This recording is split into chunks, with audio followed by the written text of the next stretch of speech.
Apple's introduction of the iPhone Air marks a potentially groundbreaking moment in smartphone design.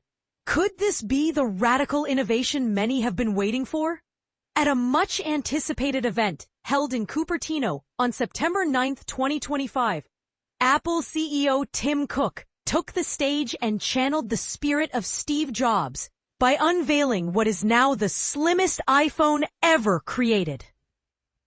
Shaking up a product line that critics have lately described as growing repetitive and uninspired. But here's where it gets controversial. The iPhone Air offers a sleek, ultra-thin frame at just 5.6 millimeters, thinner even than Samsung's Galaxy S25 Edge, which measures 5.8 millimeters. Yet it comes with compromises that could divide users. Cook opened the annual Apple launch with a nod to Jobs, quoting him to emphasize that design is not just about appearance or feel, but profoundly about function. A philosophy that's clearly aimed at convincing the audience that this new iPhone redefines user experience. Inside this razor-thin body, engineers have miniaturized the internal circuitry down to dimensions comparable to a few postage stamps, enabling Apple to maximize battery capacity within such a tiny space. A remarkable feat of hardware engineering if the battery truly lives up to expectations. Before the event, many industry observers had braced for dullness, but the unveiling introduced 4 new iPhone models: the iPhone Air, iPhone 17, iPhone 17 Pro, and iPhone 17 Pro Max, showcasing a spectrum of options designed to appeal to a wide array of budgets and preferences. However, the iPhone Air stirs debate because it includes only a single camera lens, in contrast to the base iPhone 17's 2 cameras and the triple lens setup on the Pro models. Could this simplification alienate photography enthusiasts? And does the reality of battery endurance measure up to Apple's claims? These questions remain top of mind. Powered by Apple's most advanced A19 Pro chip, specifically optimized for artificial intelligence, along with 2 new proprietary communication chips, the iPhone Air promises cutting-edge performance. Tech influencer Gaurav Chowdhury, known as Technical Guruji with nearly 24 million subscribers, expressed enthusiasm after experiencing the device firsthand at the Steve Jobs Theater. He praised the titanium frame and Apple's ceramic shield glass for their durability, noting that the device impressed him despite earlier leaks that had revealed many details. Yet, he cautioned that the ultimate test would be whether the battery delivers on Apple's ambitious specifications. This launch also presents an interesting callback. 17 years ago, Steve Jobs famously introduced the MacBook Air by dramatically pulling the ultra-thin laptop out of a manila envelope to illustrate its portability.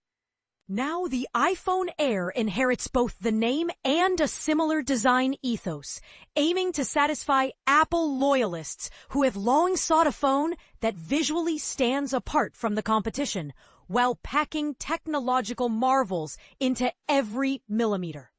PP Foresight analyst Paolo Pescatore described the product as a refreshing break from the monotonous designs dominating the market today, suggesting it could reinvigorate the iPhone segment as a whole. But the trade-offs are undeniable. Dropping to a single camera lens feels like a step backwards given the current trend toward multiple lenses enhancing photo versatility. Ben Bajarin, CEO of Creative Strategies, a technology consulting firm, emphasized that confirming the iPhone Air's battery life will be crucial for its success. Although Apple's custom chip design history demonstrates a persistent focus on energy efficiency and compact size, skepticism remains until independent tests verify real-world performance. Despite the buzz around AI capabilities and other tech giant smartphones, Apple's new releases, including the iPhone Air, didn't bring major fresh announcements on AI features that could close the competitive gap with Google's recent AI-driven phones, which spotlight their Gemini AI system. Could this be Apple lagging behind in the AI race? Or is the company focusing its strategy elsewhere? Regardless, analysts predict that the iPhone Air will drive significant upgrades in the crucial holiday shopping season, possibly winning back ground in China, where Apple has recently lost market share to rivals introducing thinner handsets. Badgerin labeled the device miniaturization at its finest, an impressive accomplishment in physical engineering.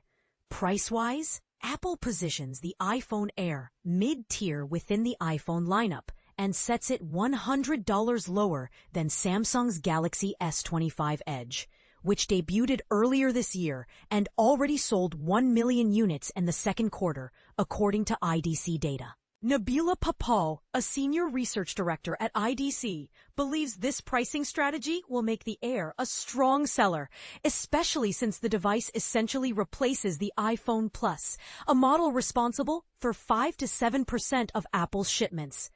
Papal observed, Apple might be late to this design race, but when they do arrive, they make a bigger splash than anyone else. As the smartphone market awaits consumer verdicts on durability, battery life, and camera quality, the iPhone Air stands as a bold statement. Is Apple's gamble on slimness at the expense of certain features a savvy move that will refresh its product line? Or is it compromising too much in an era when consumers expect ever more from their devices? We invite you to weigh in. Do you think Apple's sleek new iPhone Air sets a new benchmark? Or are critics right to question its streamlined approach? Share your thoughts and join the conversation below.